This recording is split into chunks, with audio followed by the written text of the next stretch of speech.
자, 본격적인 이야기로 바로 들어가 보겠습니다. 오늘 우리가 파헤쳐볼 주제는 바로 게르만 영웅시대 이면에 숨겨진 정말 거대하고도 놀라운 미스터리입니다. 고대 문학이나 역사를 조금 파고들다 보면 아주 당혹스러운 퍼즐 하나를 마주하게 되거든요. 수백 년 동안 서로 완전히 단절되어 살았던 여러 고대 문화권들이 어떻게 똑같은 이야기들을 공유하고 있었을까요? 마치 고대의 거대한 프랜차이즈 세계관처럼 말이죠. 그 놀라운 비밀을 지금부터 하나씩 짚어보겠습니다.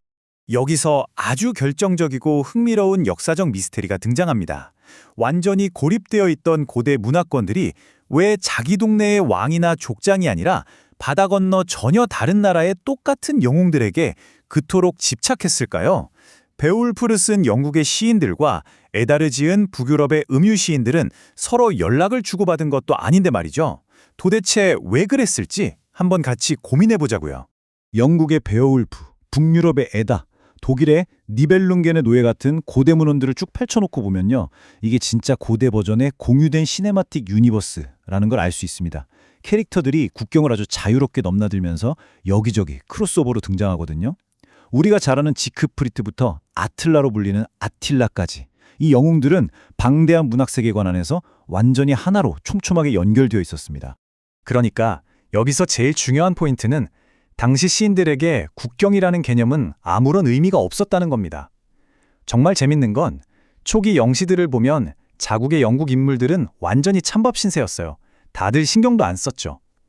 대신에 덴마크의 왕들, 고트족 전사들, 훈족의 군벌들처럼 완전히 이질적인 외국의 영웅들을 찬양하는 데만 열을 올렸습니다. 자기 나라 왕보다 저 멀리 이국 땅의 전사들을 더 띄워줬다는 거 진짜 흥미롭지 않나요? 자, 여기서 우리가 주목해야 할 아주 중요한 단서가 하나 나옵니다. 이 영웅들이 그냥 옛날 사람들이 상상력으로 지어낸 동화 속 인물이 아니었다는 거예요. 이들은 진짜로 숨을 쉬고 피를 흘리던 우리와 똑같은 역사 속 실존 인물들이었습니다. 현실의 인물들이 어떻게 신화 속 거인으로 둔갑했는지 그 과정을 추적해보는 게 이 미스터리를 푸는 핵심 열쇠거든요. 우리가 한 번쯤 들어봤을 법한 신화 속 영웅들의 이름과 그 바탕이 된 실제 군벌들의 이름을 싹 비교해보면 그림이 아주 명확해집니다.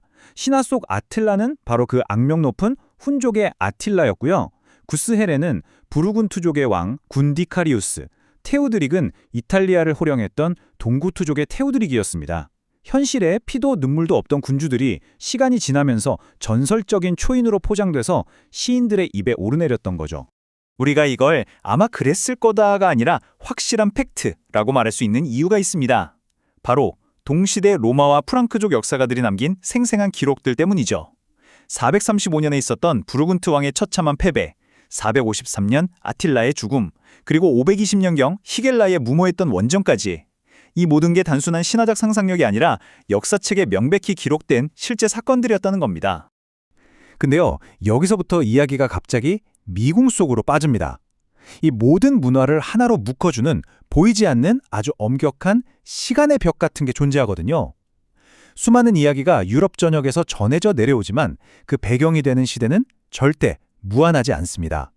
무언가 아주 단호한 규칙이 작동해서 이야기의 범위를 딱 잘라버린 것처럼 말이죠. 이 거대한 세계관을 공유하는 영웅들의 타임라인을 쭉 살펴보면요. 정말 놀랍게도 아주 좁은 시간대 안에 전부 몰려 있습니다. 300년대 후반 에우르멜리치부터 시작해서 아틸라의 죽음을 거쳐 520년 히겔락의 원정까지 이어지죠. 그런데 기원 후 550년 무렵에 도달하면 이 장대했던 영웅들의 서사가 마치 낭떠러지에서 떨어지듯 갑자기 멈춰버립니다. 그래서 우리는 이 시점에서 아주 근본적인 질문을 던져봐야 합니다. 도대체 기원 후 550년 이후에 무슨 일이 있었길래 유럽 전역의 이야기꾼들이 이 공유 세계관에 셔터를 확 내려버린 걸까요? 왜 그 이후에 등장한 그 수많은 위대한 왕들과 장군들은 이 서사시에 끼어들지 못하고 전부 문전박대를 당했을까요? 그 해답은 바로 민족 대이동기라는 아주 특수한 역사적 배경에 숨어 있습니다. 서로마 제국이 산산조각 나고 수많은 부족들이 쫓고 쫓기며 국경을 새로 그리던 유례없는 혼돈의 시대였죠. 이 피비린내 나고 웅장했던 격변기가 바로 국경을 초월한 거대한 영웅시대를 탄생시킨 겁니다. 550년경의 이 대이동의 폭풍이 어느 정도 잦아들자 사람들의 뇌리에 영원히 박힐 만한 공통의 서사 창작도 거기서 딱 멈춰버린 거죠. 이게 또 당시의 묘한 문화적 분위기를 제대로 보여주는데요. 진짜 재밌게도 시인들은 그 시대의 최종 승리자이자 훗날 유럽을 호령했던 프랑크족 같은 국가들은 그냥 패스해버렸습니다. 아예 무시했죠. 대신 고트족이나 부르근트족처럼 전쟁에서 참혹하게 패배하고 비극적인 최후를 맞이한 국가들의 영웅들을 불멸의 아이돌로 만들었습니다. 승자의 찬란한 영광보다는 몰락하는 자들의 처절하고 낭만적인 투쟁이 사람들의 가슴을 더 세게 울렸던 겁니다.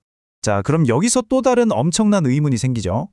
이토록 정교하고 방대하게 얽힌 영웅들의 유니버스가 누군가 종이나 양피지에 글로 꼼꼼히 적어두기도 전에 어떻게 무려 500년이라는 아득한 시간을 버텨냈을까요? 글을 읽고 쓸 줄 아는 사람이 거의 없던 그 시대의 말입니다. 여기서 우리는 입에서 입으로 전해지는 구전 전통의 어마어마한 힘을 보게 됩니다. 이 이야기들은 종이와 펜 없이도 바드라고 불리던 음유시인들과 화록가에 모인 평범한 사람들을 통해 끈질기게 살아남았어요.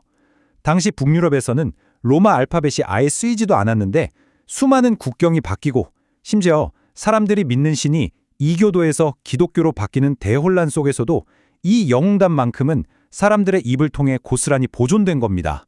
진짜 대단하지 않나요? 자, 여기서 아주 핵심적인 데이터를 하나 짚고 넘어가죠. 바로 132라는 숫자입니다. 이게 뭐냐면 초기 영시들의 고스란히 보존되어 있는 고유한 영웅 이름의 개수예요. 오로지 사람의 기억력과 입술, 이 두 가지만으로 130명이 넘는 캐릭터 도감이 수백 년을 뛰어넘어 전달된 겁니다. 인간의 집단 기억력이라는 게 정말 상상을 초월한다는 걸 보여주는 셈이죠. 근데 더 놀라운 건 이 전설이 현실로 이어졌다는 거예요. 그 방대한 신화 속 이름들 중에 절반에 가까운 57개 이름이 그냥 옛날 노래 가사로만 남은 게 아닙니다. 실제로 6세기와 7세기에 살았던 영국 사람들의 진짜 이름으로 역사 문서에 떡하니 등장하거든요. 사람들이 이 구전 신화 속 영웅들을 얼마나 진짜 덕질하듯 사랑하고 존경했으면 자기 아이들한테 그 영웅들의 이름을 그대로 붙여 적겠어요. 하지만 시간이 조금 더 흐르면서 분위기가 확 바뀝니다. 6세기, 7세기까지만 해도 그렇게 뜨거웠던 옛 영웅들과의 끈끈한 유대감이 8세기에 접어들면서 거짓말처럼 거의 완전히 증발해버립니다. 사회가 변하고 새로운 사상과 문화가 밀려오면서 수백 년 동안 밤하늘의 별 같았던 옛 영웅들의 이름도 사람들의 기억 속에서 빠르게 지워져 간 거죠. 마지막으로 여러분의 머릿속을 맴돌게 할 도발적인 질문을 하나 던지며 오늘 해설을 마무리해볼까 합니다. 797년에 쓰인 이 인용문을 한번 생각해 보시죠. 잉결드가 그리스도와 무슨 상관이 있는가? 이 날카로운 한마디는 문자를 기반으로 한 기독교 문화가 어떻게 고대의 구전세계를 철저히 밀어내고 지워버렸는지 아주 단적으로 보여줍니다. 승리자의 역사와 새로운 이념 앞에서 우리가 영영 알지 못하게 된 또 다른 거대한 영웅 시대들이 과연 얼마나 많이 시간 속으로 묻혀버렸을까요? 오늘 이 고대의 유니버스를 통해 그 잃어버린 목소리들을 한 번쯤 상상해 보시는 계기가 되었길 바랍니다.